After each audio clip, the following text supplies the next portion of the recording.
They say Carmel-by-the-Sea is the most dog-friendly town in America.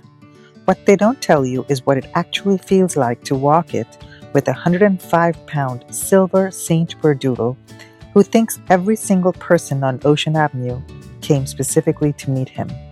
This is Carmel through Luca's eyes, and honestly, it might be the best way to see it. The trip started with 2 charging stops on the way up.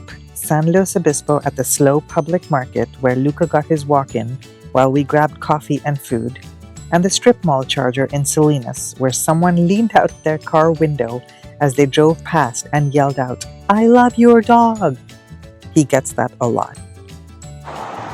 Alright, so we're on our way to Carmel to do a weekend with our dog Luca, to see Carmel through a dog's eyes. Someone just yelled out from a window across the way that they like my dog. Luca here is a Saint Berdoodle. He's 3 years old. He's silver, that we rescued about a year ago. A friend of mine rescued him from his first family who raised him very lovingly for 2 years. And they didn't realize just how big he was going to get. And my understanding is that they lived in a condo complex and he grew up with an infant, and soon the family was pregnant again and his crate is ginormous. But anyway, so they had to give him up. They were very sad to give him up, from what I understand. My friend rescued him, fostered him for a month, and just kept raving about him. And she has 2 dogs of her own and was very willing to keep him unless the right family came along. And so after much deliberation, my husband and I drove down to visit him and fell in love with him at first sight.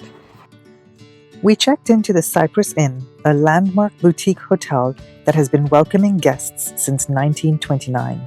Sunset magazine called it probably the most famous dog-friendly hotel in the country, and the moment you walk in, you understand why. Built in the Spanish eclectic style with beamed ceilings, tilework, and French doors, it masterfully blends its Mediterranean roots with modern comfort and amenities. It was once co-owned by Doris, the actress and animal welfare advocate who insisted that 4-legged guests be as welcome as their humans. Terry's, the inn's restaurant and lounge, is named after her son, and the bronze Dobermans on the patio wall are a nod to her dogs. The jar of dog treats at the front desk is just the beginning. Luca assessed the situation, accepted a treat, and decided this hotel was his.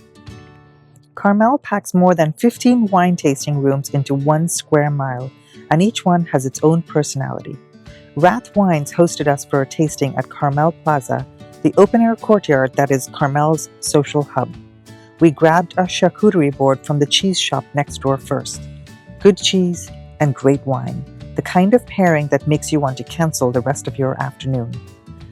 Luca found a patch of shade, lay down, and received attention from every single person who walked past. He knows his face is perfectly level with most tables. He also knows better than to make a move toward the cheese. Galante Vineyards was the change of pace we needed on day 2. The entrance is a narrow passage that opens into a quiet, beautiful tasting room. They had a dog bed waiting for Luca and a welcome toy from their sister winery, Dawn's Dream.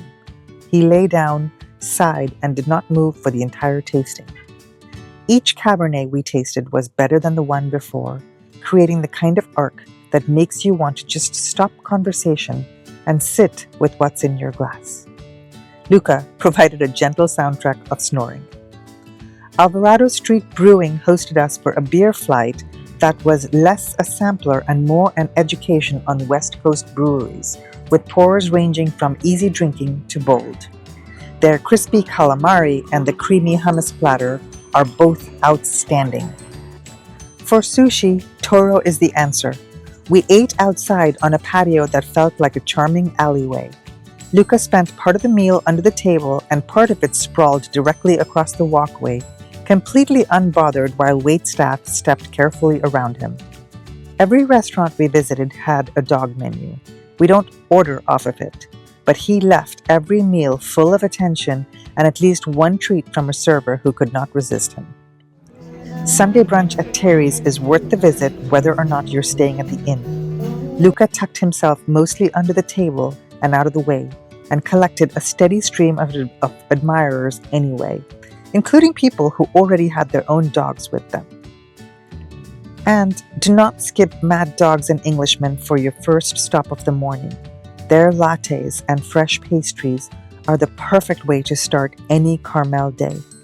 And it doubles as your bike and sidecar rental shop when you're ready to ride. Walking Ocean Avenue with Luca is an experience in itself.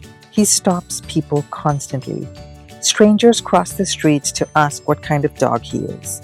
He treats every single one of them like a long-lost friend, leaning his full weight into a total stranger with complete faith that they will hold him. The sidecars at Mad Dogs and Englishmen were not built for a dog his size, so I did the guided bike tour toward Pebble Beach, while Jason took Luca to the beach with a friend and his French bulldog. The moment Luca's paws hit the sand, he was completely in his element.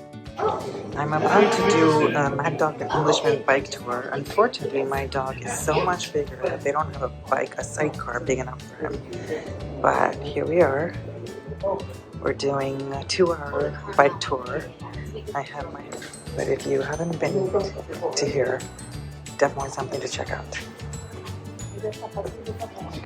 On our final morning, we walked through the Carmel Art Festival at Devendorf Park, weaving in and out of the areas where finished plein air paintings hung for sale.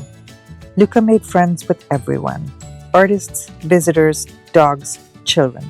No one is a stranger.